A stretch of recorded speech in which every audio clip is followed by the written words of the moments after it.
महापुराण के शब्दों में वो शक्ति है कि जो जीवन मृतवत हो गया है, जो जीवन प्रेतवत हो गया है, ऐसे जीवों का भी उद्धार भागवत सुनने से होगा। लेकिन भागवत को कैसे सुनना चाहिए, किस प्रकार से सुनना चाहिए, वो भी तो देखना पड़ेगा ना। एक बार गुरु महाराज और उनके शिष्य थे, तो शिष्य को अब उनके गुरु ने भागवत सिखा दी।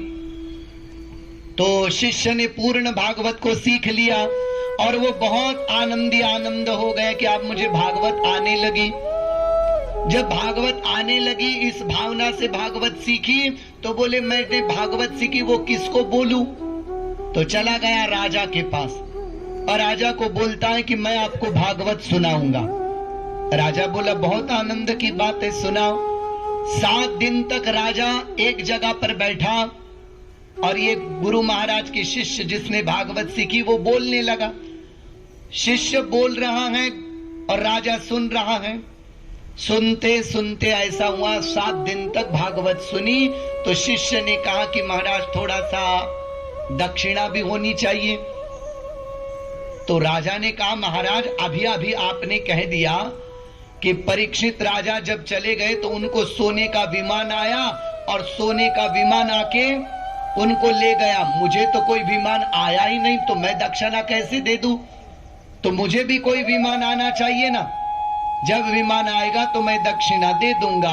तब वो शिष्य रोते रोते अपने गुरु के पास आया और बोला महाराज मैंने श्रद्धा से भागवत सुनाई और वो कहता है कि परीक्षित को जैसा विमान आया वैसा हमें नहीं आया। तो बोले चलो। गुरु महाराज और शिष्य राजा के पास आए और दोनों को 2 खुर्चियों पर बिठा दिया। उन खुर्चियों को बिठाकर गुरु महाराज ने रस्सी से राजा को भी बांध दिया और राजा के साथ साथ उसके शिष्य को भी, जो भागवत बोल रहा था, उसको भी बांध दिया। दोनों को बांधने के बाद अब बोले कि ओ शिष्य महाराज जो आपने भागवत बोली ना, बोले हाँ, अब आप क्या करो, राजा को छुड़वाओ, उनकी जो रस्सी है वो खोल दो और रस्सियां आदि खोलने के बाद उनको मुक्त कर दो। वो बोले कोई बात नहीं, अवश्य। तो जो शिष्य को रस्सी से बांध दिया गया था तो बहुत खोलने का प्रयास किया लेकिन वो छूटती, अब वो नहीं न छूट रही। अब क्या करे, बार बार प्रयत्न करने के बाद भी रस्सी नहीं छूटती। तो अंतिम कह दिया महाराज ये मुझसे नहीं छूटने वाला। राजा को भी बांध दिया था, शिष्य को भी बांध दिया था और जो बंधा हुआ शिष्य था वो राजा को रस्सी से मुक्त नहीं कर सका। जीवन में ऐसा ही होता है, बंद को नहीं छोड़ सकता, मुक्त बद्ध को छोड़ सकता है। जो मुक्त हो गया है ऐसे के द्वारा यदि हम जो सुनेंगे तो वास्तविक हमारा परम लाभ होगा। जीवन में जो संसार के बंधनों में नहीं पड़ता है, जो नाना प्रकार के भोगों से दूर रहता है, जिसके आंतरिक आसक्ति प्रियालाल श्री राधा कृष्ण से हो गई है, ऐसी जब हम श्री कृष्ण की भागवत सुनेंगे तो हमारे जीवन में उसका लाभ होगा। देखो, बद्ध जब हम होंगे, जब माया में बद्ध होंगे, विषयों में बद्ध होंगे, तो बद्ध को नहीं छोड़ सकता, मुक्त ही बद्ध को छोड़ सकता है। इसके उपरांत श्रीमद् भागवत महापुराण में जब गोकर्ण महाराज का उद्धार हो गया, धुंधुकारी का भी उद्धार हो गया, ये जब हमने चरित्र भागवत से सुना तो उसका वास्तविक लाभ ये है कि प्रेत को अन्य कोई साधन से मुक्ति नहीं मिले, तब उन्होंने भागवत का आश्रय लिया। हमारे जीवन में जब हम भागवत का आश्रय लेंगे तो निश्चित मुक्त हो जाएंगे। इसके उपरांत भागवत महापुराण में सप्ताह की विधि का वर्णन है कि तुम 7 दिन में क्या करो तो तुम्हारा क्या लाभ होगा, तुम्हें कौन सा फल की प्राप्ति होगी। सुनो, ब्रह्मचर्यम अधस्तुप्ति पत्रावल्या च भोजनम कथा समाप्तो भुक्ति च पूर्या नित्यम कथावृत्ति। भागवत सबसे पहले जो भागवत सुन रहे हैं, ऐसा नहीं है कि कोई नियमों का पालन न हो और हम भागवत सुने और मुक्त हो जाए, ऐसा नहीं चलेगा। यहाँ मन को सुख देकर भगवान में नहीं लगा जाता, यहाँ मन को मार के भगवान में लगा जाता है, वो भागवत है। भागवत माने क्या? भा माने भाव, ग माने ज्ञान, व माने वैराग्य और त माने तप। जिसमें ज्ञान भी है, वैराग्य भी है, तप भी है, विवेक भी है, वो शुद्ध दिव्य ग्रंथ माने क्या है? भागवत है। अब भागवत को हम ऐशो आराम के साथ सुनेंगे तो, और भागवत सुनने के बाद हमें भगवान की प्राप्ति होगी, तो स्वप्न में भी विचार मत करना। यहाँ ऐसा नहीं होता भैया, यहाँ मन को मारो और प्रियालाल के चरणों में लगाओ। नाना प्रकार के मान अपमान को सहना सीखो, निंदा आदि से दूर रहो, नाना प्रकार के दोषों से मुक्त रहो, निरंतर प्रियालाल का चिंतन करो, तो तुम वास्तविक मृत्युलोक में परम सुख का लाभ लो सकोगे। अब जैसे हमें लगता है हम मुक्त हो जाए, किससे मुक्त होगे? मरने के बाद मुक्त हो जाएंगे। मरने के बाद कोई मुक्त होता है या बद्ध होता है इसका तो पता नहीं। यदि मुक्त होना चाहते हो तो जीते जी मुक्त होके दिखाओ। जीते जी भी कोई मुक्त होता है। हाँ, अरे भाई तुमने संसार को पकड़ा है, उसको छोड़ दो तो मुक्त हो गए, लेकिन ऐसा पकड़ा है अब छूट नहीं सकता। सबसे बड़ा अटैचमेंट का अर्थ मराठी में क्या होगा, संस्कृत में क्या होगा? आसक्ति माने अटैचमेंट, मन का लगाव, मन का तीव्र गति से उनमें लग जाना, वो होगा अटैचमेंट। उसी को संस्कृत में आसक्ति। आसक्ति का तात्पर्य समझ में आया? आसक्ति अब जा नहीं सकती, वही आसक्ति है। एक बार मन पति में लग गया, अब लाख उपाय करो कृष्ण में उतना नहीं लगेगा। एक बार बेटे में लग गया, पोते में लग गया, संसार में लग गया, तो बंधन का कारण है। सब में मन लगाओ, लेकिन मन अटकना नहीं चाहिए किसी में। एकमात्र प्रियालाल में अटकना चाहिए। एक बेचारा एक व्यक्ति था, ऐसे ही भागवत सुनी और भागा, महात्मा के पास चला गया और कहता है मुझे मुक्त होना है महाराज, मुझे मुक्ति दे दो, मुझे मुक्त होना है, मुझे संसार से मुक्ति दे दो। महाराज ने कहा कोई बात नहीं, अपने चेलों को इशारा कर दिया, और जब वो बाहर आया तो उसके पैर में जो चप्पल आदि पहनता था वो गायब। अब बेचारे के होश खराब हो गए, अरे मैंने तो कल ही चप्पल लाई थी, वो कहाँ गई? अब रोने लगा, जोर जोर से बोलने लगा, महाराज आपके आश्रम में कोई कैमरा होगा तो देख लो, हमारी चप्पल गायब हो गई। वो बोलने लगा और जोर जोर से रोने भी लगा। महाराज ने कह दिया भैया तुम अभी प्रश्न क्या किए थे पहले मुझे? महाराज हमने यही प्रश्न किया था कि मुझे इस संसार से मुक्त करा दो। तो तुम्हारे प्रश्न का अर्थ समझ में आया? बोले नहीं। अरे भैया तुम कह रहे हो संसार से मुक्त कर दो, एक चप्पल गई तो तुम्हारे होश खराब हो गए, और तुम कहते हो मुझे मुक्त कर दो, उसके लिए सारा संसार छोड़ना पड़ेगा, तब क्या तुम्हारा हाल होगा? इसीलिए वाणी से तो कुछ भी बोल देंगे, लेकिन जब हृदय की स्थिति सामने आ जाती है, हम बोलने के लिए तो भरपूर वेद शास्त्र बोल सकते हैं, ग्रंथों को सुन सकते हैं। हमने वेद सुना, हमने गीता सुनी, हमने भागवत सुना, और जब वास्तविक स्थिति की बात आएगी तो जहां नहीं खड़ा होना चाहिए वही खड़े दिखेंगे, जो नहीं बोलना चाहिए, जो नहीं देखना चाहिए, जो नहीं करना चाहिए, उसी लेवल पर हमारा नंबर होगा। इसलिए सावधान हो जाओ। क्रिया और बोलना बहुत अलग बात है। बोलना बहुत इजी हो जाता है, लेकिन जब आचरण की बारी आती है तो हृदय थर थर कांपने लगता है। फिर हम कहते हैं देखो, भागवत सुनते समय सब एडमिट कर लेते महाराज के वाक्य को। ठीक कहा महाराज ने, हाँ संसार में मन नहीं लगाना चाहिए, हमने एडमिट किया महाराज का वाक्य, और जहां स्थिति सामने आई तो बहाना लगाते हैं। ठीक है, लेकिन हम तो गृहस्थी है ना। अरे भाई गृहस्थी हो तो क्या तुम्हें कोई किसी ने कोई परमिशन थोड़ी दी है? वास्तविक ये है, संसार में रहो और उस संसार में रहते हुए भी प्रियालाल से प्रेम करो। हम विषयों को झेल नहीं सकते, हम काम क्रोध को कवर नहीं कर सकते, इसीलिए भगवान कहते तुम गृहस्थ में चले जाओ और उस मार्ग से मेरे पास आओ। ये भागवत में लिखा है। जहां कहीं यदि महात्मा आदि हो जाएंगे तो महात्मा उसे भी तो गृहस्थी अच्छे ही है। महात्मा देखो, विषयों का जब आंतरिक वेग आता है उसको कोई सह नहीं सकता, उसके बहाव में बहा जाता है, इसीलिए हम गृहस्थी है, आत्मा कहा जाता है। और जो विषयों के बहाव में नहीं जाता, काम क्रोध में नहीं आता, इसीलिए उनको महात्मा कहा जाता है। और जिनके अंदर काम क्रोध प्रकट ही नहीं होते उनको परमात्मा कहा जाता है। ये महात्मा, परमात्मा और आत्मा। अब क्या करें? भागवत में यही कह दिया कि हर एक नियमों का पालन करो भागवत के, मानव जीवन का वही लाभ है। आसक्ति भगवान में लगाना चाहिए, संसार से मन को हटाना चाहिए, ये भागवत के नियमों में बताया।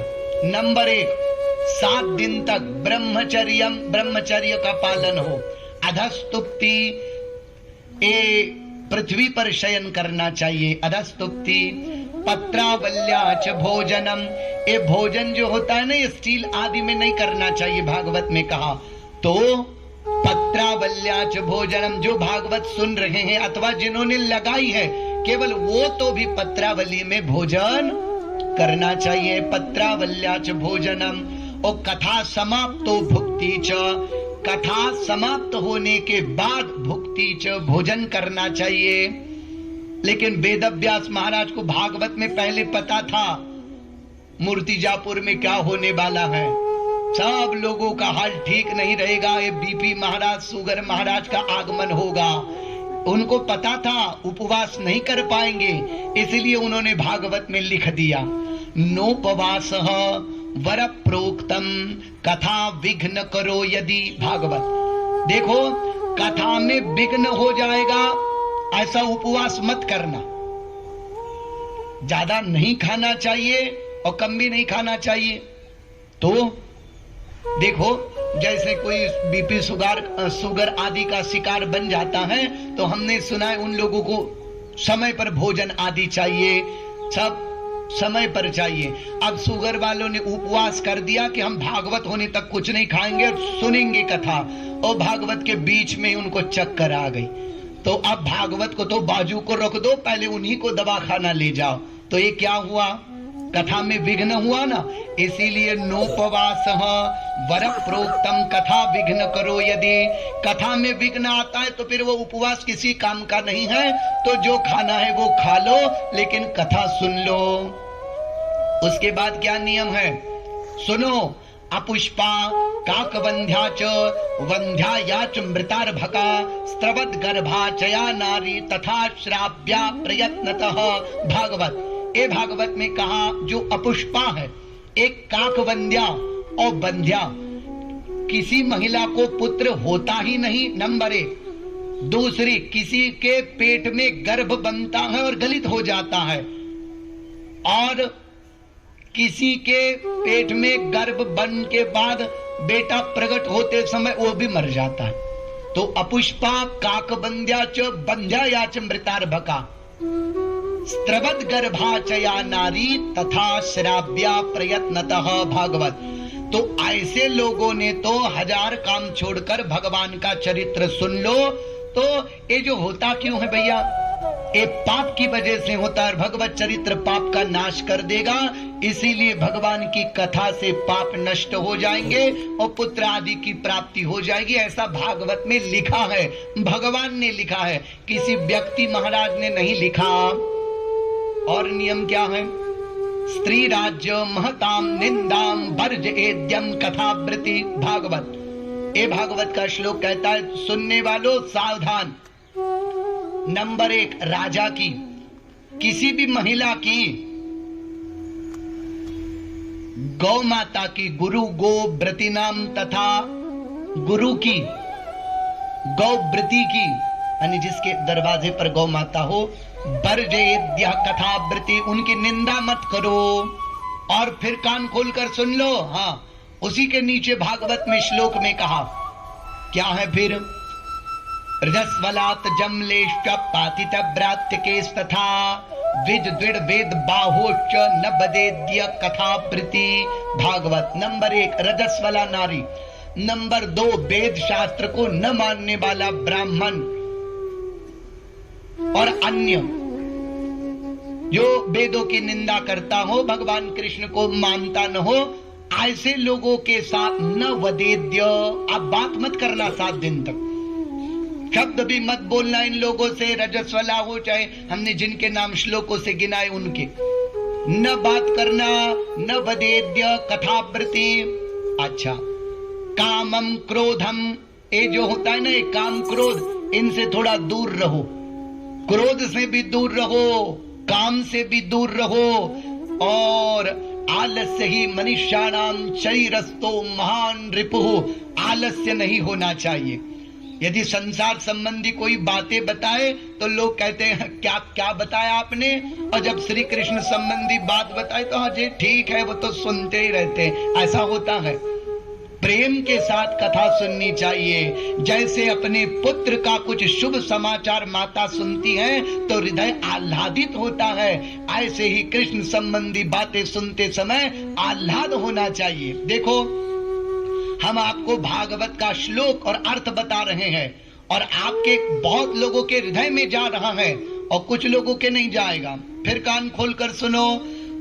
जितना लोहा शुद्ध होगा, चुंबक उतनी देर में उसको जल्दी खींच लेगा, और लोहे में कुछ मिलाया होगा तो फिर बेचारे चुंबक की कोई गलती नहीं, वो कम खींचेगा उसको। ऐसे ही जिसका अंतःकरण भगवान के प्रेम में रंग गया है, जिसका अंतःकरण शुद्ध हो गया है, जिसका हृदय कृष्ण से हो गया है, ऐसे लोगों को हमारी वाणी जल्दी उनके चित्त को खींच लेगी। क्यों? क्योंकि कृष्ण संबंधी श्लोक है, इसीलिए सावधान।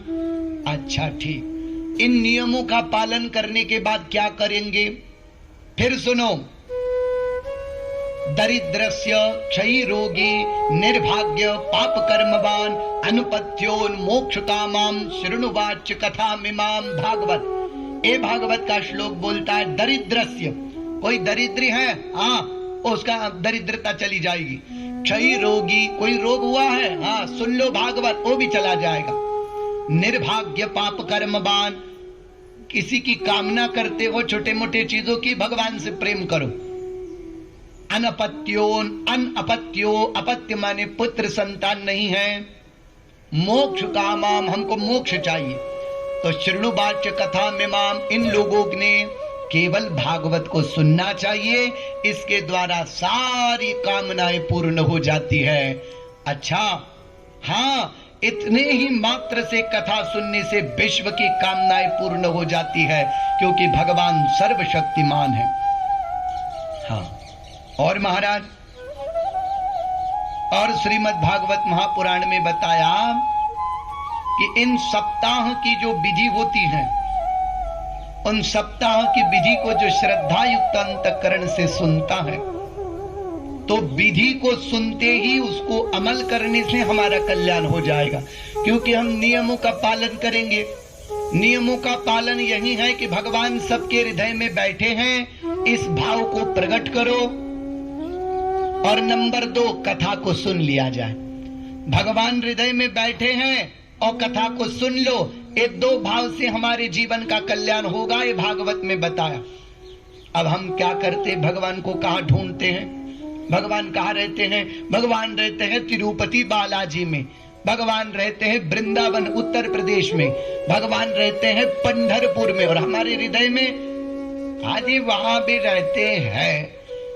तो रहते हैं तो वहां बड़े रहते और तुम्हारे हृदय में छोटे रहते हैं क्या? नहीं नहीं नहीं। अब तो ऐसा होता है बोलने के लिए भी, जो भगवान पंढरपुर में है, जो भगवान वृंदावन में है, जो भगवान काशी में है, भागवत में बताया वही भगवान तुम्हारे हृदय में बैठा हुआ है, लेकिन उसको कभी जाना नहीं है, उसको कभी महसूस नहीं किया, उसका कभी चिंतन नहीं किया, तो उन्होंने भी अनुभव दिया नहीं। जब आप लोग बाहर भगवान को मानोगे तो फिर बाहर वाला भगवान तुम्हारे काम आने वाला नहीं है। तुम्हारा लाभ और तुम्हारा कल्याण केवल अंदर वाला भगवान करेगा, ये बात याद रखो। कैसे महाराज? जैसे कोई रास्ते में जा रहा हो रोड पर और एकदम से ट्रक पर आ जाए और वो बोले कि हे भगवान मुझे बचाओ बालाजी भगवान, तो बालाजी भगवान को तिरुपति से विमान से 2 घंटा लगेगा मूर्तिजापुर आने के लिए। इसीलिए वो बाहर वाले भगवान को न, वही बालाजी मेरे हृदय में बैठे हैं, और उसको आवाज दे दो तो वो झट से आ जाएंगे। देखो एक बार क्या हुआ, एक द्रौपदी भगवान की भक्त भरी सभा में पांडवों ने दांव पर लगा दिया। तो उसी समय दुशासन आया और द्रौपदी की साड़ी खींचने लगा। जैसे साड़ी बार बार खींचने लगा, अब वो निर्वस्त्र होने वाली थी, तो वो कहती है कृष्ण कृष्ण द्वारिका वासिन, ये बोला उन्होंने, महाभारत में बताया, हे कृष्ण द्वारिका वासिन बचाओ। आ गए भगवान? नहीं आए। हे कृष्ण द्वारिका वासिन मुझे बचाओ। फिर देखा, आ गए भगवान? नहीं आए भगवान। फिर आवाज दिया, फिर आ गए? नहीं आए। अब पूर्ण निर्वस्त्र होने वाली थी, भगवान बचाओ, फिर कृष्ण आए। और जब कृष्ण भगवान आए, अंबरावतार लिया और उसको साड़ी दे दी। तो द्रौपदी ने डांटा भगवान को और बोले कि मैंने तुझे पहली बार आवाज दिया, तब क्यों नहीं आए? तब कृष्ण ने भी डांटा, द्रौपदी जब तुमने मुझे आवाज क्या दी? उन्होंने कहा मैंने इतना बोला कि हे कृष्ण द्वारिका वासिन। तो बोले तुम्हारी बुद्धि ठीक है द्रौपदी? बोले क्या हुआ?